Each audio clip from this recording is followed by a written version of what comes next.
آج کی کہانی کا عنوان ہے عقل مند بکری۔ ایک دفعہ کا ذکر ہے کہ ایک بکری جنگل میں اپنے ریوڑ سے بچھڑ گئی۔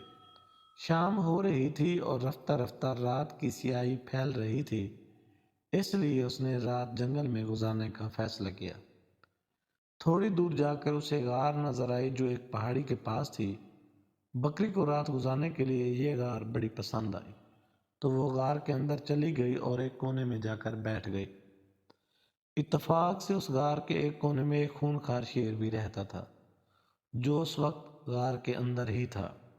شیر کو دیکھ کر بکری بری طرح ڈر گئی۔ اب وہ غار سے بھاگ کر زیادہ دور بھی نہیں جا سکتی تھی، کیونکہ باہر بہت اندھیرا تھا اور دوسرے جنگلی جانوروں کا بھی اس کو ڈر تھا۔ پھر اچانک ہی بکری کے دماغ میں ایک ترکیب آئی۔ اس نے اپنی گردن اڑا لی اور شیر کی آنکھوں میں آنکھیں ڈال کر اسے گھورنے لگی۔ شیر نے سب دیکھا تو اسے اپنی آنکھوں پر یقین نہ آیا۔ آج تک کسی جانور کو غار میں آنے کی ہمت نہ ہوئی تھی۔ شیر نے گرج کر کہا، تم کون ہو اور میرے غار میں کیوں آئی؟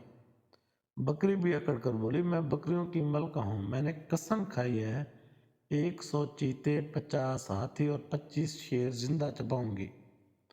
اب تک 100 چیتے، 50 ہاتھی تو چپا چکی ہوں، اب تک صرف 10 شیروں کی تلاش ہے۔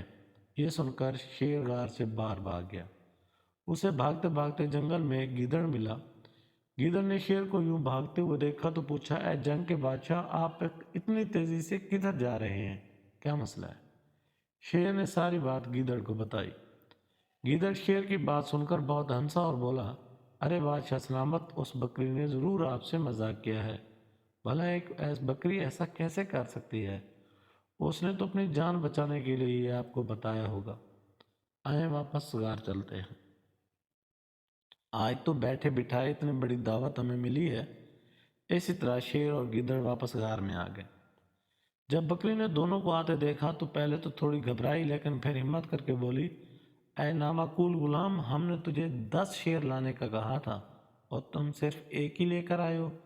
شیر نے جب سنا تو ایک ہی وار سے گیدڑ کے 2 ٹکڑے کر دیے اور وہاں سے بھاگ گیا۔ اس طرح بکری نے اپنی عقل مندی سے اپنی جان بچا لی۔ اگلی کہانی تک مجھے دیں اجازت، تب تک کے لیے اللہ نگہباں۔